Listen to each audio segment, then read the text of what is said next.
Hi, hello, and welcome to another episode of The Dunker Spot. We are part of the Yahoo Sports Network. I am your host, Nekias Duncan, and joining me, as always, is my co-host, the always excellent Steve Jones Jr. Steve, how are you doing, sir? Feeling good, feeling great, happy to be here, excited to be here. Thank you, Dunkers, for embracing your bounce. Let's have some fun. Let's have some fun indeed. Hope everyone is enjoying the holiday season. And for this episode, we are once again going to the Dunker Spot mailbag. So as always, thank you to those who sent in questions. And you don't need a prompt. Whenever you're watching a game, you're bored at work, whatever the case may be, if you got basketball questions for us, email us at dunkerspot@yahoo.com and we will get to them. We got a fun collection of groups. We got a fun collection of questions for this mailbag that I'm excited to dig in on. But first, we start with the W side. This one coming from Jamae, who says, "Hi, Dunker Spot. The Minnesota Lynx have the number 2 pick in the WNBA draft. If you were the GM, what would you look to do with that pick? If selecting, who would you pick? And if you're trading the pick, who or what are you going after?" I can tell you with 100% certainty, I'm not trading that pick. Okay. Why would I trade that pick? I'm not supposed to be here, and I'm here, and I'm going to get a great talent at number 2. So I'm going to smile, I'm going to laugh, I'm going to high five, I'm going to call my pick in. Okay. If the home run prospect falls to me, fantastic. Or you get AZ Fudd, or you get Olivia Miles, or hey, I trust Cheryl Reeve and Lauren Betts. Can't go wrong, in my opinion. But I don't think with this certain uncertainty that's going around that you trade that pick, because who are you trading it to and for what? Yeah, like I think the weirdness of this year where most of the league non-rookie scale division is a free agent whenever we get a new CBA ratified, and we hope we get some positive progress on that front. It kind of limits the trade options because you just don't know who's actually available to be traded for. And so for me, like I'm with you, Steve, I would likely keep the pick if I had it. If I'm going to think about trading it, it is worth noting, at least as of recording, the Washington Mystics have the 4th pick, the 9th pick, and the 11th pick in the first round. And so like I would consider maybe a trade back to 4. If I could trade 2 for like 4 and 9, then that's something that I at least think about, or like 4 plus future picks, because I would still be in range for like a Lauren Betts at 4, at least ideally. And if Lauren Betts goes earlier than that, then I'm getting one of AZ or Olivia Miles or Al Fam, and I just feel really good about that. So like outside of a Washington package in particular, I'm probably just staying put as well. And at that point, the guard options are interesting to me. Because like obviously this depends on what Dallas does. If they go Al Fam, if they want to go Lauren Betts, I don't think they go guard. So I think one of the bigs go 1, if I had to guess. If you're telling me like I have AZ Fudd that can knock down threes for me right now and or be like the eventual Kayla McBride replacement, I'm cool with that. And if you have any kind of concerns about Courtney Williams, point guard specifically, if you're telling me I can just lock myself into Olivia Miles moving forward, like I'm fine with that too. So guard room is probably where I go unless I'm trading back with Washington. I don't think you like try to land a superstar because I don't think you literally can with the way that things are structured contract-wise across the league. So that's where I am at. Also, just quick shout out to the Pull Up 3 podcast. Jamae, Paragon Don, Jay Trent, a fellow dunker, all do a great job covering women's sports there. They've had some friends of the program as guests as well. So I wanted to make sure I give the salute before we move to the next question. And thank you for that one. On the Minnesota Lynx, getting into the second one, or second group of questions rather. This one coming from JR, who says, "Hello, gentlemen. Number 1, is someone going to trade for Marina Mabrey? I want a contender to trade for her, please." Marina's also going to be a free agent. So in a literal sense, the answer is no, I would imagine, unless we get like some core designation stuff happening there. I do think to like a broader scope of where could Marina Mabrey go if she does not return to Connecticut, which I wouldn't rule that out based on how the season went for her on and off the floor. I kind of start with Seattle. Like Marina didn't shoot to her usual level because of the defensive attention that she saw last year as like the de facto number 1 option in Connecticut. But she can shoot the leather off the ball. And for a Seattle team that doesn't take a lot of threes, does not make a lot of threes, depending on what their roster is going to look like, that was the first like contender or pseudo contender I thought about as a Marina fit if they bring back most of their core. Like I think add her to that room, she could feel a very obvious need there in a more win now situation. And that's kind of what she's been seeking out since the Chicago trade. So that's where I would go at the very least. Do you have Marina Mabrey landing spot thoughts? Well, I mean, considering the fact that you have yelled at every Marina Mabrey trade that's ever taken place on this earth, I sure am glad that she's a free agent. Now, it's interesting. She did kind of mention I'll be back with Connecticut in September, so I do remember that. But Seattle's fine. I mean, she plays Skylar during Unrivaled. We'll see what that looks like. I don't necessarily, I mean, it's hard to say because I don't know who's going to be where. This is very true. This is very true. Who am I projecting her to go to? Yeah. We still don't have the expansion protection rules yet. Like we have educated guesses. We don't have anything firm yet. Again, please ratify CPA. I want to see the W next year. But okay, that's question 1. Number 2, who is your, this is a pure entertainment team, complimentary, squad for Unrivaled this year? Steve, who are you excited to see, independent of how good or bad they may actually be? It's the breeze for me. CPR, let's go. And then the Phantom. Like, you got Kelsey Plum, you got Kiki, you got Leah Boston, you got Cloud, you got Satu, you got Dana Evans. That's going to be entertaining on and off court. I think the Vinyl has some trash talk. Lunar Owls, they have some characters, put it that way. Okay, I like it. I like it. You are all over my notes.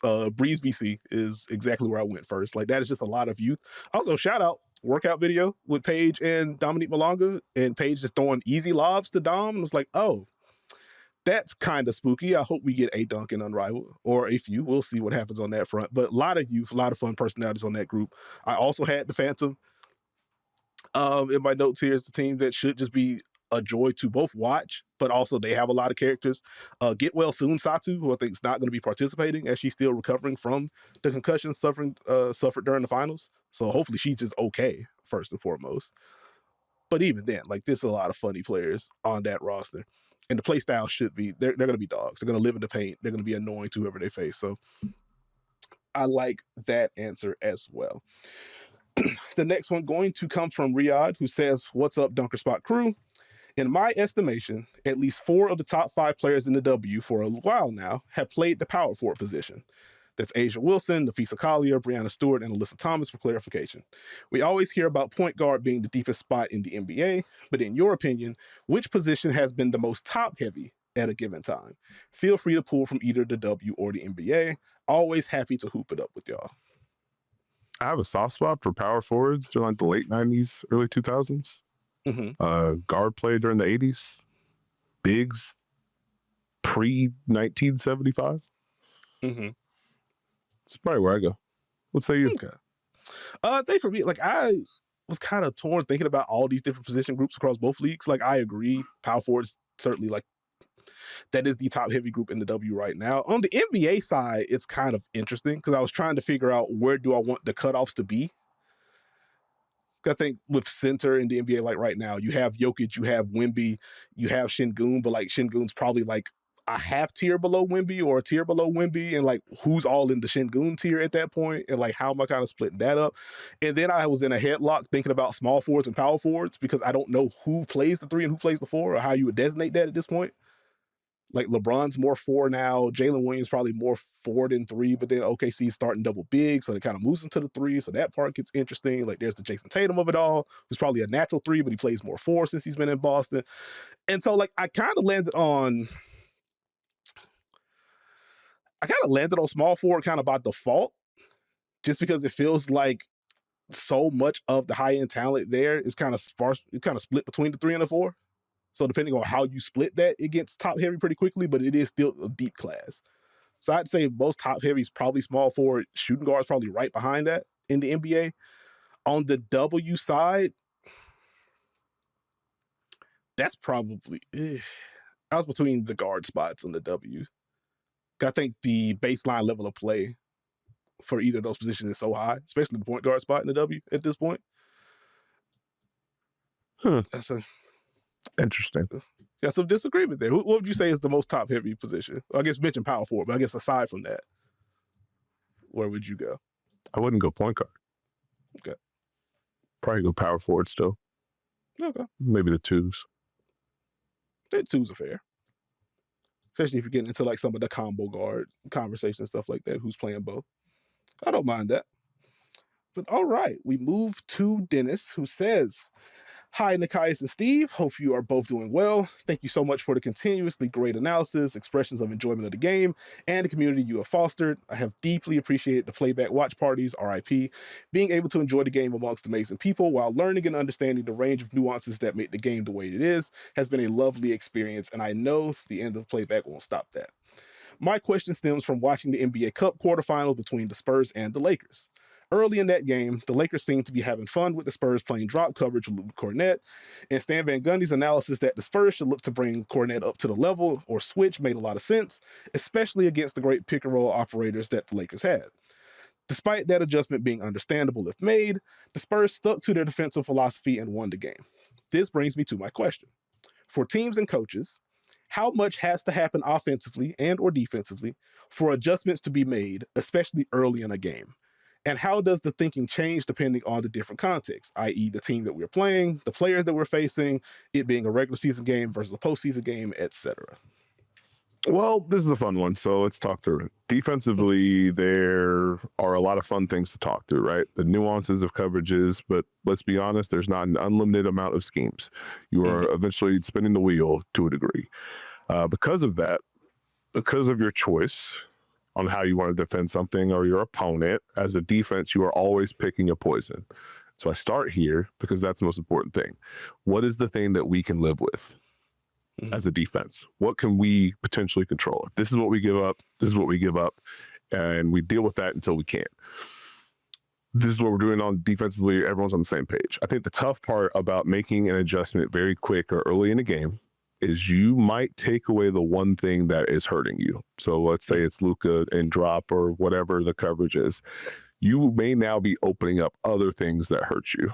And so you have to think about not just the player that you're facing, but also the team. What do they do well? Or what box are we trying to put everyone in?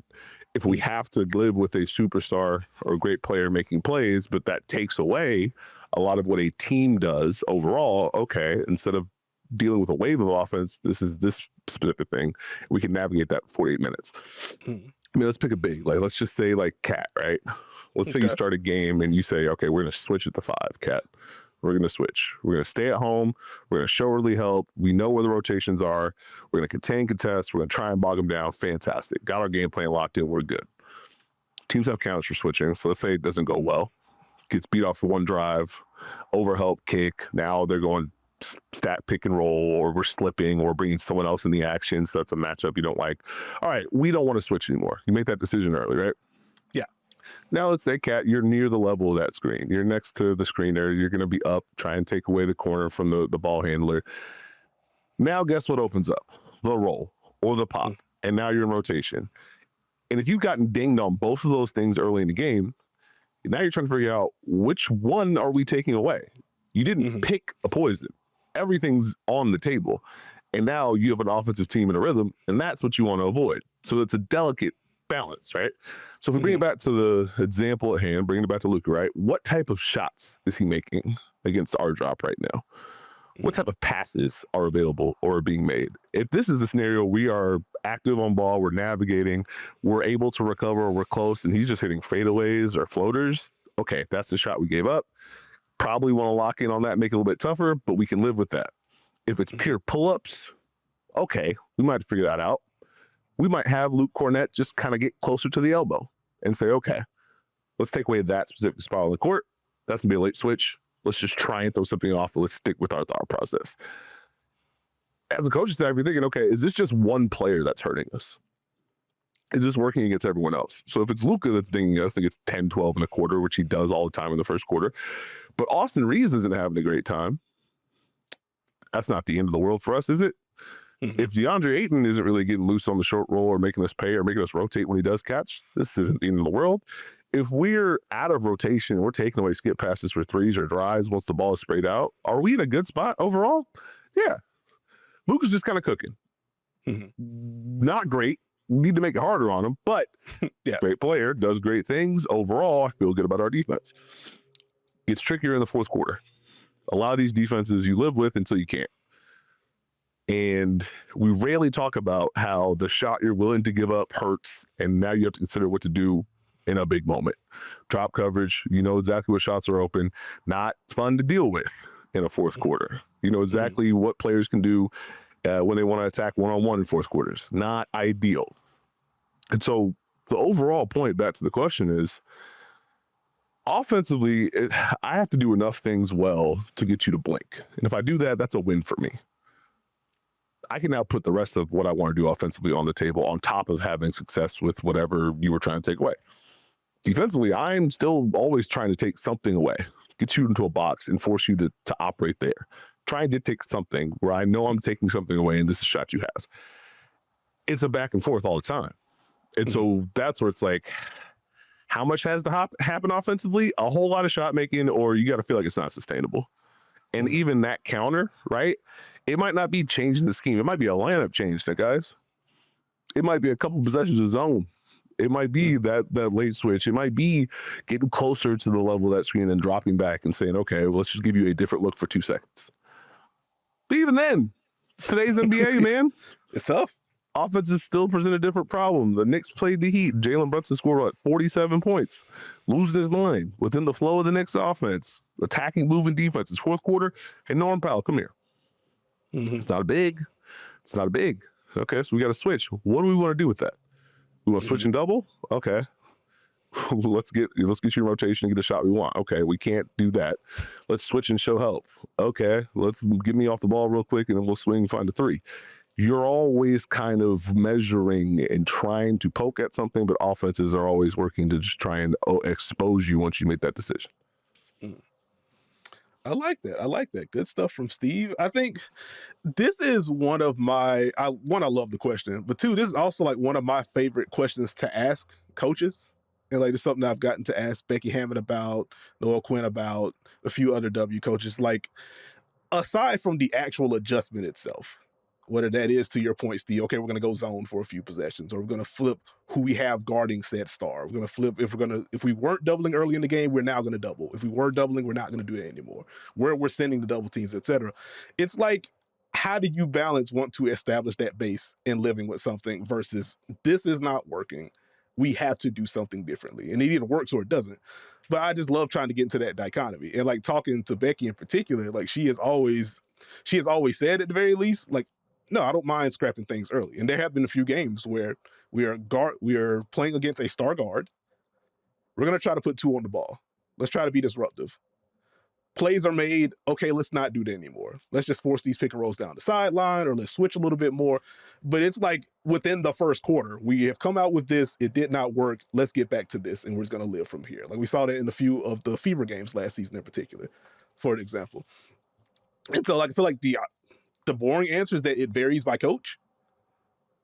As Steve has actual coaching experience, he naturally has a better feel and answer for this than I do. But like, I, ideally, at the very least, as a non-coach, and I would like to say, like, I would want to give this a quarter with whatever it is, unless it turns into like a foul trouble bit, depending on like a specific matchup or something like that. But if not, give it a quarter, and then let's see where we can kind of adjust to from there. I want to give it a little bit of breathing room. Because to your point, like, I don't want to feel like we flipped too early, now they're dinging something else, and now everyone's comfortable. And like, I can't put all this back in the box. No, I mean, I think the one thing I will say and add to it is lineup versatility and scheme versatility becomes very important, and is going to allow you to try and do different things in different ways at different times without necessarily giving away the whole bank, right? So you need your big to be able to execute, at the very least, execute multiple schemes. So at least you have that in your back pocket, that, okay, we can be at the level, we can trap, we can put 2 on the ball, we can switch, we can do a late switch, whatever it is. Okay, we have that in our back pocket. You work through those throughout the season so you can pivot when you need to, especially when it comes postseason time. The other thing is key is that really, when you have these top players, the biggest thing you want to do is be able to throw different things at them. And so that's where you need to be able to have an understanding what your coverages are, so you can throw different things at them to keep them off balance, keep them off rhythm. So that's probably more of a playoff context, but we see it in the regular season where it's like, okay, Anthony Edwards, we're going to show you about 2 or 3 different coverages. Devin Booker, we're going to show you 2 or 3 different coverages just to make you think and to get you out of being automatic. And so that can be cat and mouse depending on what the coach wants to do. The interesting part is like the lineup versatility. I think it kind of allows you to do a different scheme without changing what your main thing is overall. You know, we can go smaller and we can say, okay, we're switching with this particular lineup, or we're switching 1 through 4, or, you know, we have a smaller 5 that we switch, or you see teams put a wing on a big, or put a big on a non-shooter. So we can keep our base of what we want to do and change who's involved in the action. So like with Denver, okay, Jokic guards a non-shooter. The offense is going to respond by making that person a screener, but now the threat's not the same. So is that the same level of roller? Not really. So can we get in and get out quicker? Are we now able to do what we want to do defensively? I think Phoenix and Golden State the other night went back and forth. Mark Williams, you're on Jimmy Butler. And then Jimmy Butler became a screener. And then Jimmy Butler became a shooter. And then Stephen Curry started setting back picks for Jimmy Butler. So it goes hand in hand. It goes back and forth. There we go. Good stuff there from Steve. And our next question is going to I wasn't done answering his question because he had multiple questions. Oh, my bad. Go ahead. You asked the question. How'd you forget? I did think I forgot. So I'd say when it comes to like the game plan portion, right? Mm-hmm. I think there's a balance between how much do we lock in on what we do and how much do we focus on what they do. Mm-hmm. And are we bringing our base to the table and adjusting based on what we see, or are we trying to take away a specific thing? And so great players are going to dictate great coverages. So you're going to have to throw something at them. Or it might be personnel. Like we want this person to guard him in or this person to guard him then. Postseason's a whole different animal though. We know this team inside and out. We know exactly what we want to take away. It's going to be on them to beat us. That's where it becomes more fascinating to see which team blinks first in the playoff series, because this whole thing is built for this specific reason. If you play well enough to make me go, oh, I need to do this, that's why you see a team struggle in one series, look great the next, or you see a team figure one thing out. It's all about problem solving. What's the issue? We figure it out. Now we're back to being us. Off to the races. Okay, I'm done. Oh, there we go. Like, last thing I'll say on that front, like as you got to that last point, it reminded me of the W Finals where we get to game 1, the Aces eke it out, but they had to go zone. And one of the first things Nate Tibbet says is, I kind of like that they had to go zone this early. That makes me feel better about what our offense is if they feel like they had to blink first in that regard. Ultimately did not end up mattering, but it kind of goes to your point that, hey, we have this plan going in. We want to stick with this as long as we possibly can. And the other team's trying to poke at things and make you change direction there. So good stuff there. Our next question is going to come from Eli, who says, it seems that every night there's at least one game where a large lead gets cut down significantly. 20-point leads are as precarious as 5-point leads. I'm a bit of an NBA noob, so I don't know if this was as common of an occurrence in previous seasons. But if this is a new development, did last season's playoffs started? Is there a specific reason for the trend, like a league-wide shift in mindset and or play style? Is it a result of more teams trying to be like the Pacers, or is it less blanket and more individual team-specific reasons that have nothing to do with each other? Love y'all's work. I mean, I think style of play dictates a lot, and a lot of teams playing faster can open the door for different things. But I also think a lot of teams are just better offensively. Like even the quote-unquote bad basketball teams are better than teams 10 years ago offensively, as far as being willing to let it fly, as far as being willing to play quick. You can watch the Wizards right now. They can generate good looks. They can get to ball movement. Now, can they always get you in rotation? No. Can they sustain it? Not particularly, but they know how to get there when they have to. So a lot of teams are using pace and tempo and shooting to build a lead. The other team most times is doing the same thing to try and maintain. If you're the winning team and one of those positive things slows down, either your pace goes down, your tempo goes down, or you're not making shots, and the other team is still doing the same thing, you put yourself in a position where 17 can become 12, 12 can become 5, and now you're in a dogfight very quickly. Defenses can let their foot off the gas. Offenses miss shots. You get too methodical, or you get too one-shot option, or you try and slow it down too much. Just like that, 6-8 points. You turn it over, you get a miss, 3-3.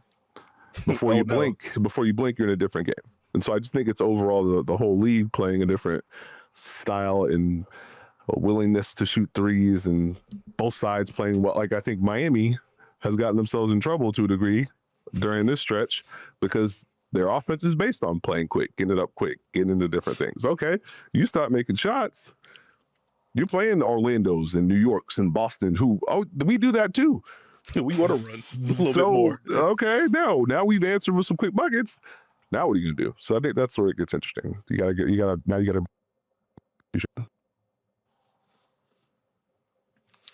I guess that's kind of what I wanted to ask you about, like, as someone that has been in these rooms, like, how do you kind of balance maintaining your style or your pace of play when you have that kind of lead? Like, how difficult isn't the word I'm thinking of, but it does feel like there are a lot of complaints league-wide about my favorite team has a big lead. They are now playing prevent offense, and now here comes this deficit getting chopped down. Like, is it hard to kind of tell players when they have these leads, like, no, do not stop, do not take your foot off the gas? It's a very human thing on top of that. But, like, how do you kind of work through that? Well, I mean, it's just a game of basketball, because you can say don't take your foot off the gas, but you play too quick, you hit yourself with the foot either way. You know what I mean? Let's keep going. Let's go fast. Okay, we've taken a bunch of quick shots. We haven't executed anything, and they're back in the game. So it's just about finding the balance. That's why identity is so important offensively and understanding who you are.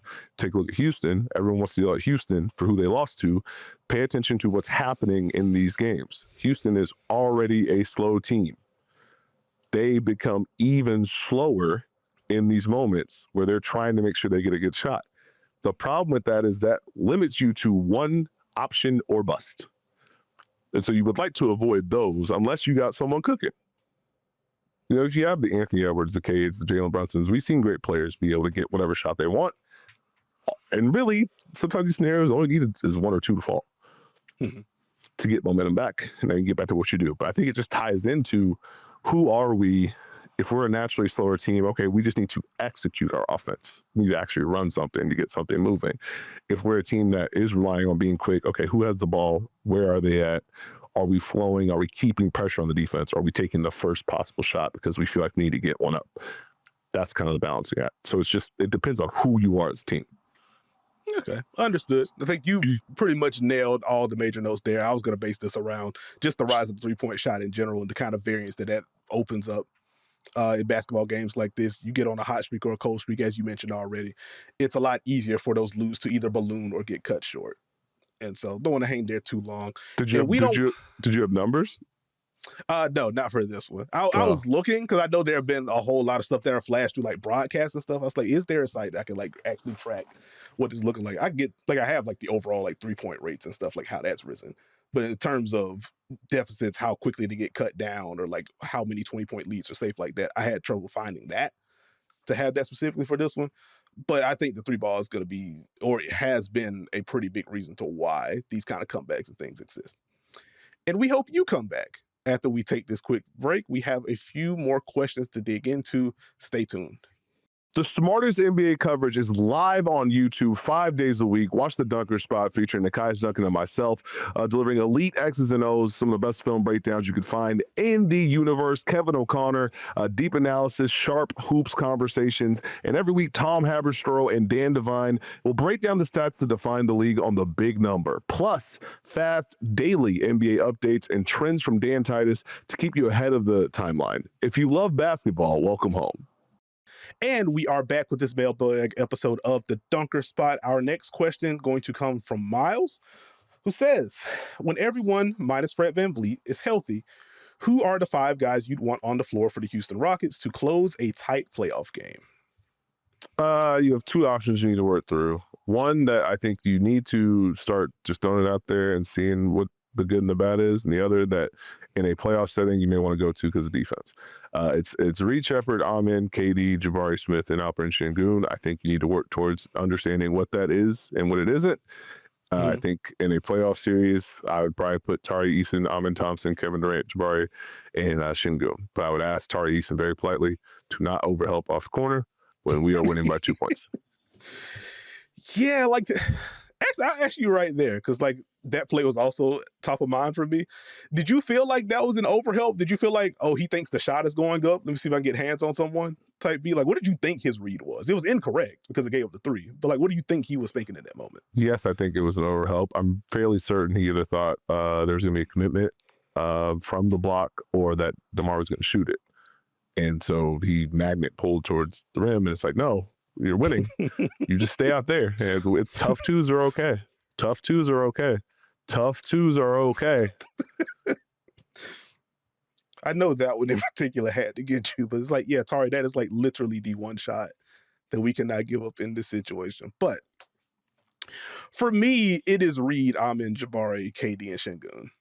And like, I think the Tari Eason one is a good lineup to have. I am a big fan of just having collective size across the board. But Reed is such a dynamic pull-up shooter. And I just think you need that element for this Houston offense. And I think this regular season, within reason, a good bit of it should be dedicated towards, okay, what are the defensive answers that we feel comfortable getting to with Reed Shepherd? Now, how clean can we get these pre-switches to go? If we are going to go switch and double, we saw that a lot in the second matchup between Houston and Denver over the weekend, or last weekend rather at this point. Okay, can we be cleaner on those? We saw Amin Thompson get burned on one. We also saw Amin Thompson blindside someone for a steal. It's like, okay, can we find more consistency if we're going to go switch and double? Do we want to go zone at any point with Reed Shepherd in the game? I think if you can find enough defensive answers, like the shooting, the pull-ups, the drives that he can sprinkle in, the playmaking that he can sprinkle in, what he can unlock and pick and roll for you, I just think you need that on the floor with who they have.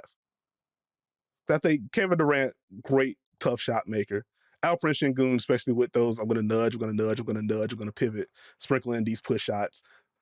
Great tough shot makers. I would like somebody that kind of grease the wheels for one of those two or get a bucket for themselves. And I think Reed represents the best case, with, especially with Fred out for the foreseeable future. I would like to see Houston figure that out with Reed right now. Can I give you some numbers, Steve? Before you give me numbers, how do you grease the wheel for those two when they get the attention?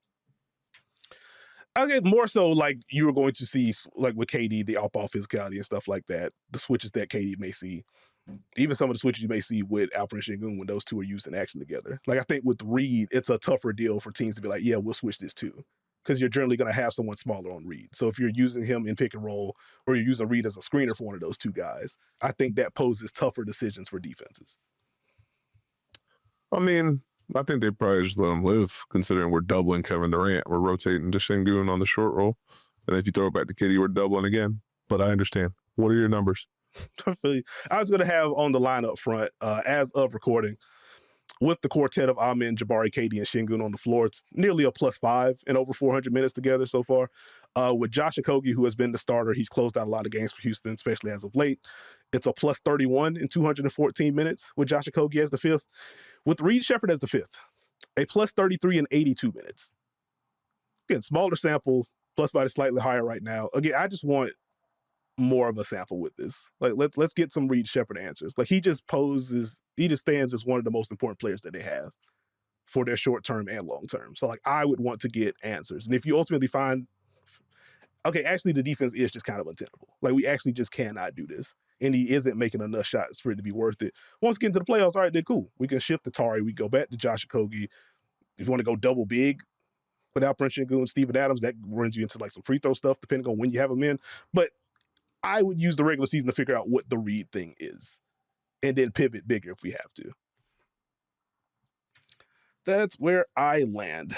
This one going to come from Jeremy, who says, the Pelicans, since November 19th, are tied for the 11th best offense in the NBA, a little over 117 offensive rating per cleaning the glass.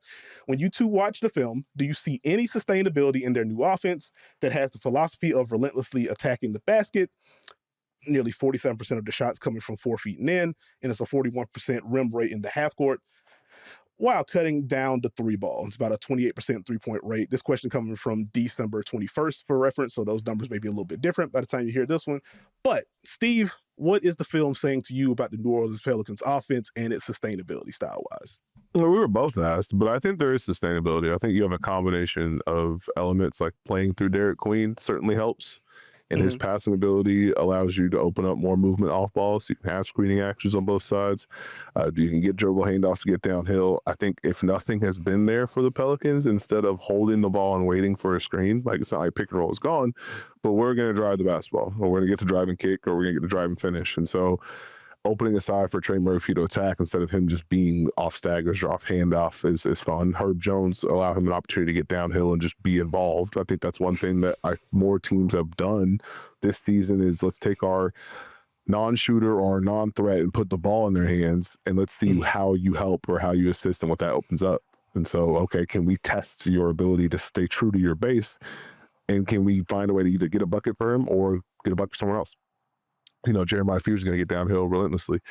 The 3-point thing, I think that comes down to the amount of shooters the Pelicans have and their ability to generate, like what kind of shots they're generating. Because even if you go back to the Pacers game, it's an early Saddiq Bey 3 in transition, and then there's a Jeremiah Fears kick to Herb for a 3 in the corner. But I do think, especially with Zion coming off the bench, you now flow into more paint stuff. So there's just complete elements of we're going to try and make things happen in the paint. And so I do think it is sustainable. And so it's been good to see the Pelicans putting forth this kind of effort offensively. I'm right there with you, especially the way that they have opened things up with Derek Queen. I think in general, if you have a 5 that can play make the way that he can and can also drive the way that he can, like you just have a way of inverting your offense.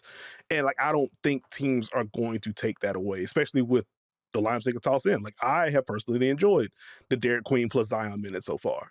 The fact that you could use either one of those guys as hubs, and if one guy doesn't have an attack or a 2-man action with one of those guys doesn't work, you now swing it to the other side, and now they get to operate together.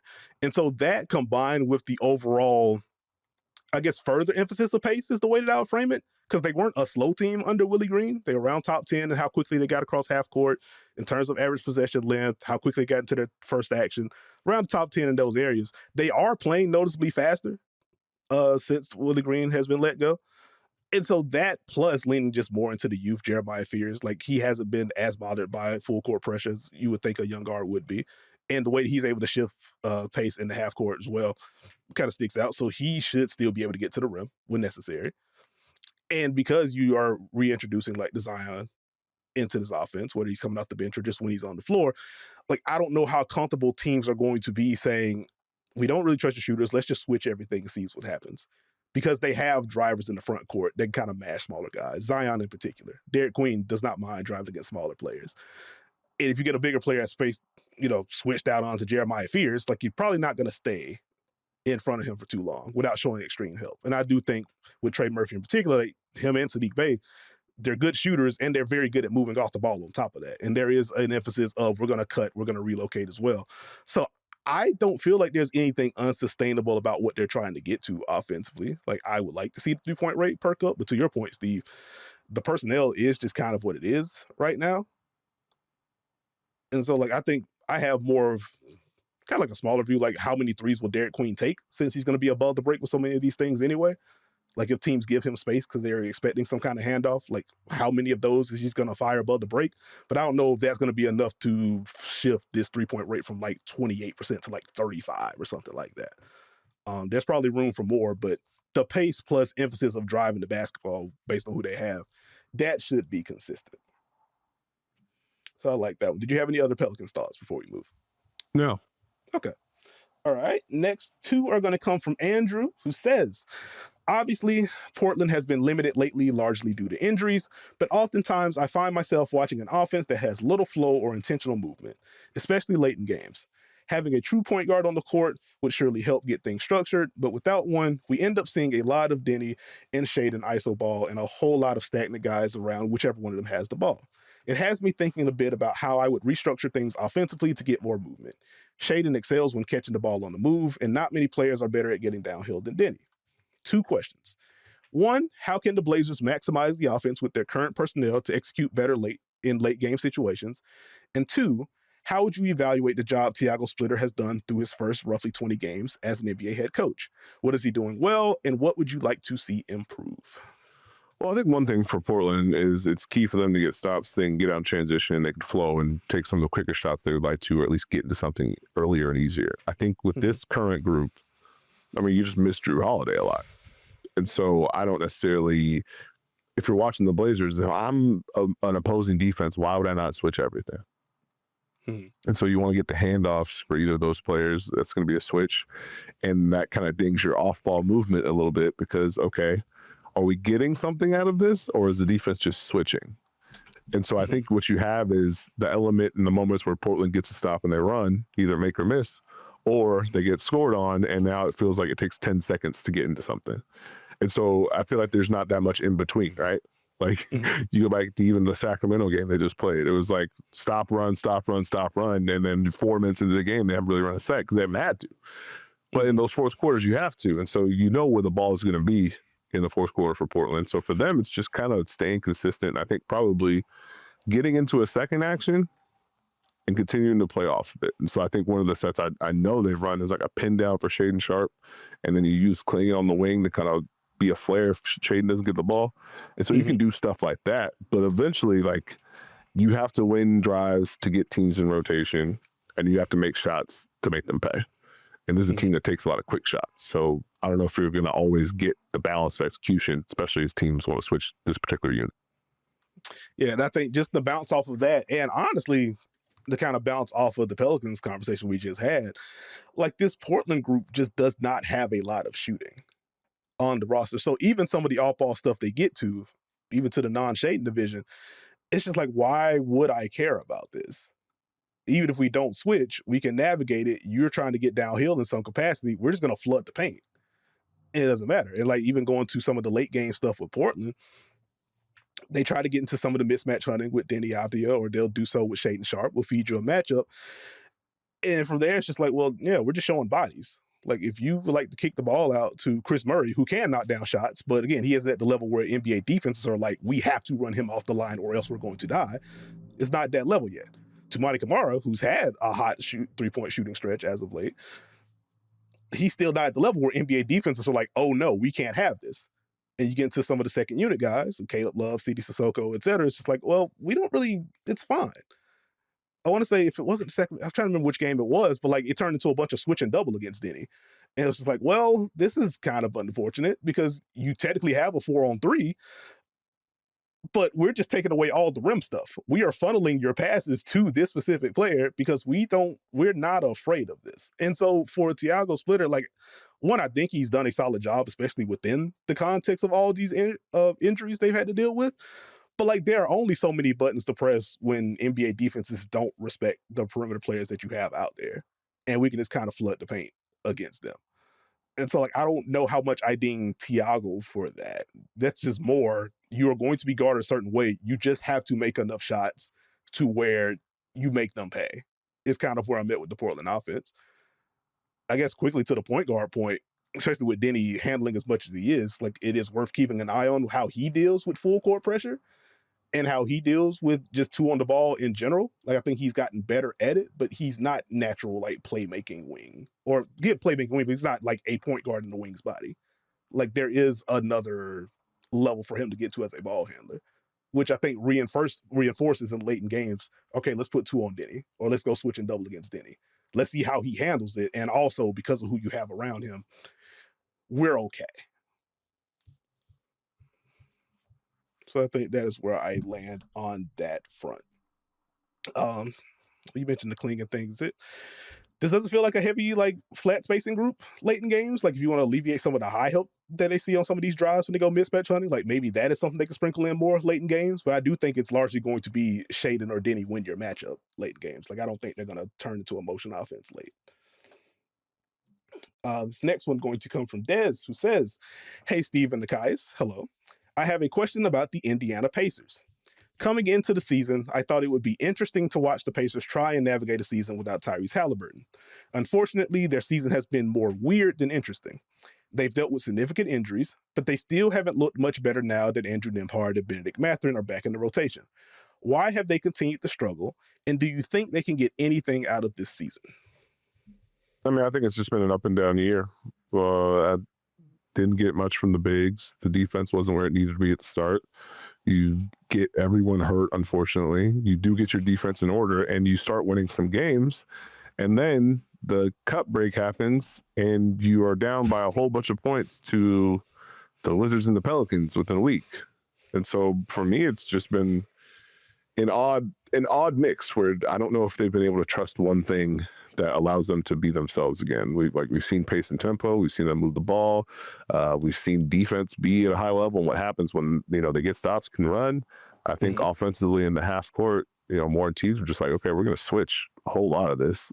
So the passes are there, the mindset's still there. But okay, are you able to win a matchup? And if you win a matchup, do I not have to come in and help? And can you make us pay if we come in and help? And then if you're not guarding on the other end, you put yourself in danger. Can I read you a quote, Nekias? You sure can. From the great and excellent Caitlin Cooper, if I can find it again. Describing the defense. Can you guess what this quote is? Oh boy. It's Caitlin, so it's going to be something colorful. So what is it? I'm scrolling. December 20th, the defense is basically tumbleweeds blowing across an abandoned alley. Ooh. Nothing I can truly add to that. Ooh, yeah, that's that'll do. Shout out to friend of the program, Caitlin Cooper. Yeah, I think on a basic level, there just hasn't been stability on either end. Like, it's one thing to deal with injuries. It's another thing to essentially lose your entire guard room to start the year. It's just like, what exactly are we supposed to do here? Because I think if you were high on the Pacers, or compare relatively high on the Pacers, and that they will be able to hold water while Tyrese is out, a lot of that was going to be surrounded by Pascal Siakam playing at an all-NBA level, Andrew Nembhard and or Benedict Mathurin taking some sort of offensive leap, and the defense holding. And I think when Nembhard misses time and Mathurin misses time, and Pascal's been very good this year overall. We just talked about him a little bit during the All-Star conversation last week. But teams are like, yeah, we'll switch this stuff, and also you are just going to see all the double teams you can handle. That puts the spotlight on the others to make plays, knock down shots. That largely hasn't happened. And I think to the defense point, one, because the offense is bad, like they haven't been able to set their defense as much as they would want. And considering that this is, at the high end, one of those high backcourt pickup teams, we want to pressure you from the inbound on to see if we can force some turnovers, or at the very least to see if we can bleed some clock. If you can't establish that, that kind of dings what your foundation is. And then, bounce to what you said, Steve, they haven't gotten enough from the bigs. Like, there have been stretches I've really enjoyed from Jay Huff in particular, but like beyond him, there's been inconsistency in that center room. And so you're not really able to establish that. And that's before getting into something that we've talked about before this season, Steve, just more teams leaning into this full court pressure, and thus offenses having more reps against it, offenses having more counters against it. So like, even when they get to that bag, it doesn't feel as effective as it was last year. And so like, without that, you don't get the easy stuff on offense. And I don't think you've gotten the kind of leap that you wanted from Andrew Nembhard or Benedict Mathurin offensively. I think there have been stretches when the shot making is there for Nembhard. There have been pockets where you have the Benedict Mathurin drives, you have some of the shot making, you have the flashes of quicker decision making, which always makes my eyes light up, because my biggest thing with him has been, you can't be catch and hold guy. But like, that hasn't been consistent enough for that to work. And so you're not getting the relief for Pascal.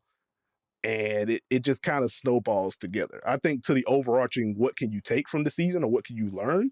I think you can still get some answers. Like, this is technically a contract year for Benedict Mathurin. You evaluate what steps he's making on either end. Like, one of the things that intrigued me early this season was like, oh, they're giving him the Anthony Edwards matchup in that early matchup against Minnesota. Like, okay, we're going to move him around a little bit defensively and challenge him a little bit. Offensively, again, he's going to have more on his plate in terms of the on-ball reps, but what are your decisions being made? How quickly are you making those decisions? And so like, you kind of gather answers on, has he made the steps that we need him to? Are we committing to this? Because naturally he should just be better and have an easier context when Tyrese Halliburton comes back.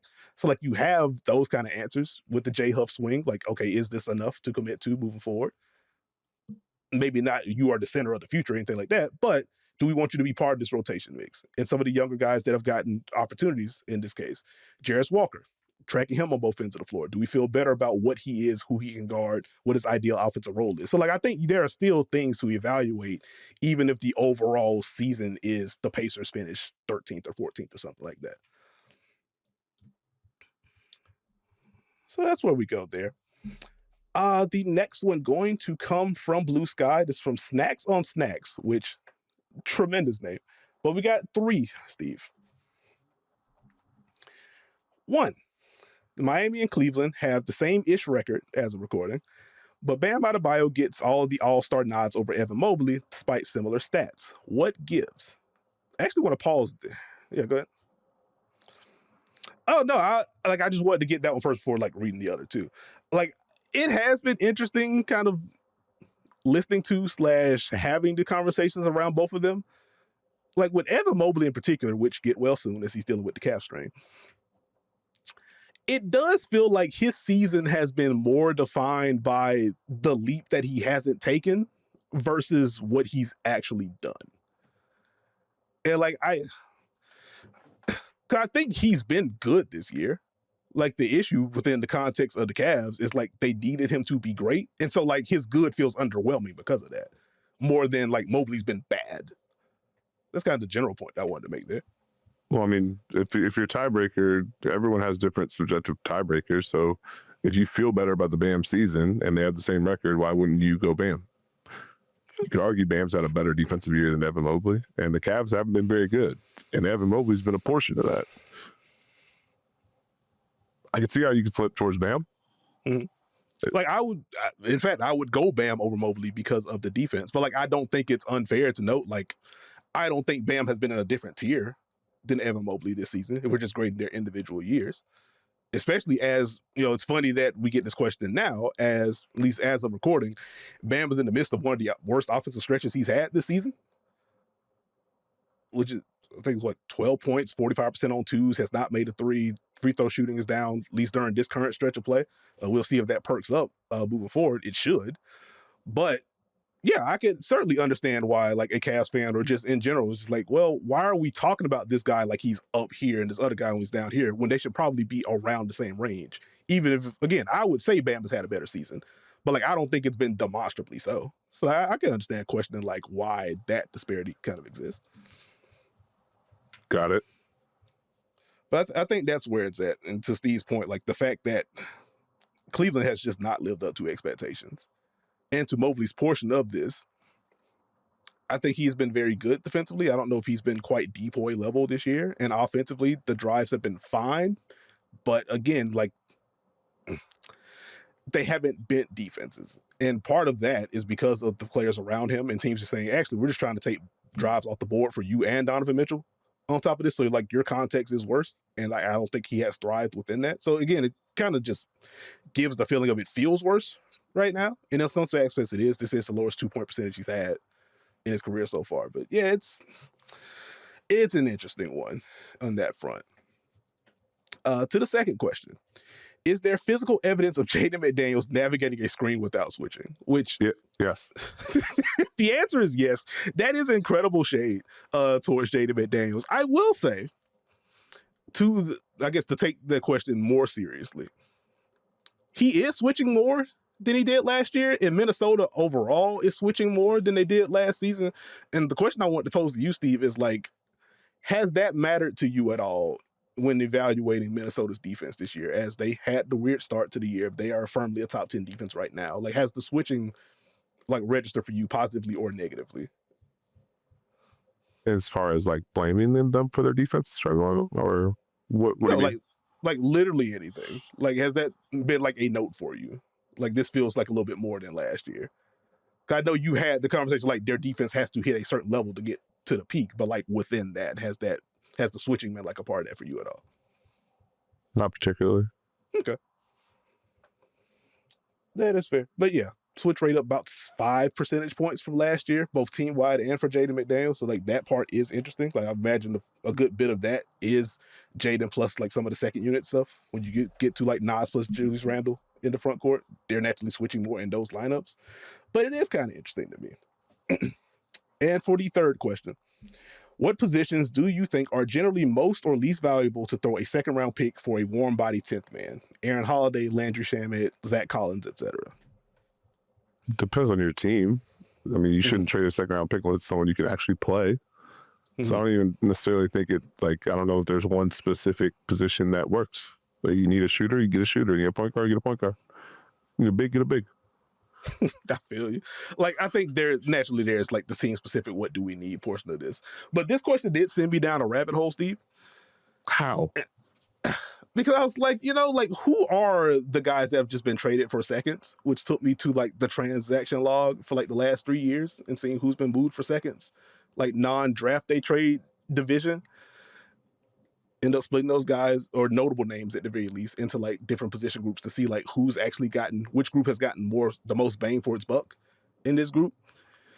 And so I will not bore you with the entire list. Just know it includes Gary Payton II and Gordon Hayward, Sadiq Bey.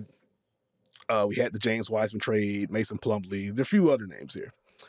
And so like, judge by looking at some of these guys that have been moved for seconds, like it feels like the point guard room and the center room has probably been your best bet at actually getting a contributor. But that also had me in a bit of a loop because I'm just like, I feel like I can find a center in particular on some 10 days or just in the free agency pool in general if I need a guy that can hold down the fort defensively, set some screens, and generally stay out of the way. So, like, I don't think I want to move a second for a center if I can help it. And it's a similar bit for point guards, but like those have generally been the two position groups that have been most successful. The wing group is all over the place. I will not go on yet another Gordon Hayward rant and what the OKC experiment was. But like you see some of those swings, it just kind of brought me to, with wings being such a premium in the league, if those guys are available for seconds, excluding like some extenuating circumstances, they're probably available for a reason. And so it gets hazy there. Wow. Well, I'll just say, like, teams aren't moving good wings if they don't have to. They may not have the same need for them as they did before. One team might need them more. They may offer more than 2 seconds. There's nuance here. There is, but I'm just, but like as a baseline view, like, yeah, man, we kind of need like 6'7", 6'8" dudes that can do stuff, where that shoot, defend, some combination of the two, play make, yada yada. If I am moving you for a second or 2 seconds, like once you get in the 3-4, like the Sadiq Bey trade was like a bunch of seconds, or one of the Sadiq Bey trades were a bunch of seconds, then like that obviously gets different, especially if you're talking about like high end seconds. But yeah, like you look at some of the guys that are moved, it's like, I see it in hindsight. And so like point guard and big is kind of where I go if I'm going to move it. I'm just not moving. If I'm trading for a wing, I'm probably trading for one that's good enough to move a first for. And like maybe that is you are a man speaking into a microphone opinion versus someone in an actual NBA office or front office in general. But I think that's kind of where I go with that. Got it. Well, speaking of moving, everyone out there, y'all don't move a muscle. We'll be back with more Dunker Spot after the break. And we are back with this mailbag episode of the Dunker Spot. We got a couple of more questions before we get out of here. This one going to come from Ellie, who says, hello again, Nekias and Steve. I'm writing today with a name that guy-esque question.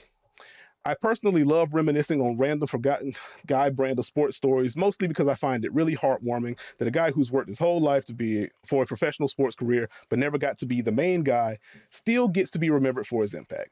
So I'm just wondering if you'd both share some of your favorite memories of lesser known players making the big play or having the big game, etc. One of my personal favorites was the all-bench Nets game in Indiana in 2022. I just remember Edmund Sumner going all the way off. He had a crazy dunk, which was really special to see because of his injury history and the fact he didn't really play much. Thanks, and be easy. I know you got a whole list, so I'll get out the way real quick. I worked to limit the list today for that very reason. I love this question. It's always fun going back in the Wayback Machine. Oh, I guess I won't go first. Oh no, go ahead. Joel Prisbilla getting a bunch of rebounds is very fun. Okay. Go on. Oh, that was. So yeah, okay. Well, we got the shortened one there. One to that Nets game because I went back and watched the Edmund Sumner possessions from that game, which forgot how electric that first quarter was from him. Like he finishes the game with 21-75. He had 14 in the first quarter, and it was just a mix of transition drives, the aforementioned dunk from Ellie, and like this random step back three in the midst of the run where you could tell he's just feeling it. He's just happy to be back. And I was like, you know what, this is cool. Like I remember also being sad about just the consistent injuries with Edmund Sumner. So it was cool to kind of go back and see those shots. So that part was cool. That game ended up being 136-133 in regulation. Do you know what the net starting five for that game was, Steve? No idea. Who was it? Patty Mills, Edmund Sumner, Kessler Edwards, Markieff Morris, and Day'Ron Sharpe. It's a fun collection of five. It was Tyrese, Nembhard, Buddy Hield, Jalen Smith, and Miles Turner for Indiana. But anyway, fun game there. Wanted to limit my most recent one for me. Game one of the W Finals, Kia Stokes coming in cold for 13.5 seconds and like blowing up the last possession for Phoenix with 2 switches. And in light of like she dug into like where she was mentally this season, like after the year and stuff like that, and like having that added context and made that stop even more special, in my opinion. So shout out to Kia Stokes for that one. I'm going to go all the way back. Like, still wasn't a huge college guy, but it was cool watching the Kansas-Memphis game way back when and Mario Chalmers knocks down the big three there, eventually becomes a Miami Heat, and many a big playoff moments. But like, I don't think people remember 2013 finals, the game 6. I think we all remember the Chris Bosh rebound to kick out the Ray Allen, etc. Miami ends up winning that game to win the game 7. People don't remember, like, LeBron was kind of insane in that fourth quarter and was very good in that game overall, leading up into that big play. Also, leading scorer for the Miami Heat after the first quarter, Mario Chalmers. Leading scorer for the Miami Heat at the end of the first half, Mario Chalmers, finishes that game with 20 points. Solid game 7 showing from him as well. Like, the back half of that finals, or the final 3 games of that final series, I don't think Tony Parker was that much better than him, if at all, for that 3-game stretch. And like, I feel like that just goes completely under the radar in history, but that's okay. That is just me being my thing. Last thing I mentioned, the Mike Miller shoeless 3, and just the 3-point barrage for him in general in that OKC series in 2012 was fun. But like, those are the 3 I limited to. I didn't want to go 15 minutes on that bit. But shout out to Joel Prisbilla. And then the last question coming from Jordan, who says, "Hey guys, I'm curious about your experience with 2-3 zones at the youth, intramural, and rec levels. In my experience, a 2-3 zone tends to shut teams down until the offense, quote unquote, figures it out, and then the defense eventually has to switch back to man. Most people say the key is to get the ball into the middle of the zone, but when I play rec or pro-am on 2K, I've actually had more success going 5 out, pulling the big out of the paint, and forcing rotations until we get an open shooter. The downside, of course, is that if the team goes cold, or at the youth level, just can't shoot, that approach falls apart. For context, my intramural and men's leagues teams both run a 5-out system and pretty much live and die by the 3. We shoot around 25% from deep in both leagues. Yes, we actually track our stats. So my question is, what do you think is the most efficient way to attack a rec level 2-3 zone? I mean, the big key is just get it off balance. You can overload a side if you want to. Just make sure that your offensive people outmatch their defensive people, and eventually that will tilt for you. You can go 5 out if you want, because you can always flash into the middle if you'd like. But I mean, for me, it's always go with the pick and roll, get to one side, have someone loop to the other corner, and now let's play out of it. Because mathematically, eventually they're going to run out of people. I like it.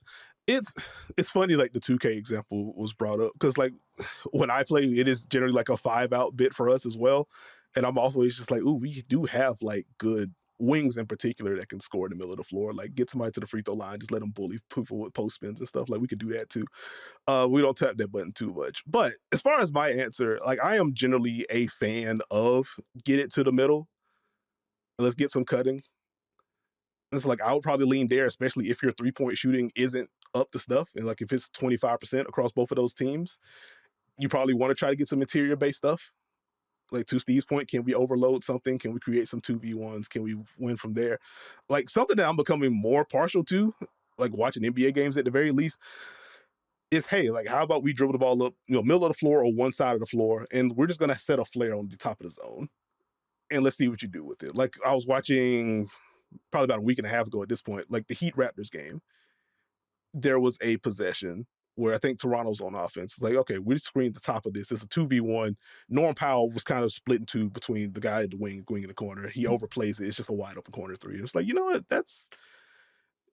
You should just do more of that. Like, I think that's fine, especially if we're talking about lower levels. I think that's an easy counter to just distort the zone, to Steve's point, overload it, and create some openings from there. So that is where I would go. I don't know if 5 out's going to be the bit, unless you are really leaning into like some of the random cutting. You got some off-ball screens happening at like the edges of the zone and stuff like that. So that is where I would go. Steve, any closing thoughts on the zone bit before we get out of here? No. All righty, fair enough. With that being said, then, thank you for listening to and or watching this episode of The Dunker Spot. If you haven't already, please subscribe. We are on Apple, Spotify, RIP Google, Stitcher, Podbean, wherever you get your podcasts, you can find us. And if you haven't subscribed yet, go ahead and subscribe to the Yahoo NBA YouTube channel that is live. You can catch us and some familiar faces and voices on the channel, so come rock with us there. You can follow me on socials at Nekias NBA. You can follow Steve on socials at Steve Jones 20. And with that, we will catch y'all next week.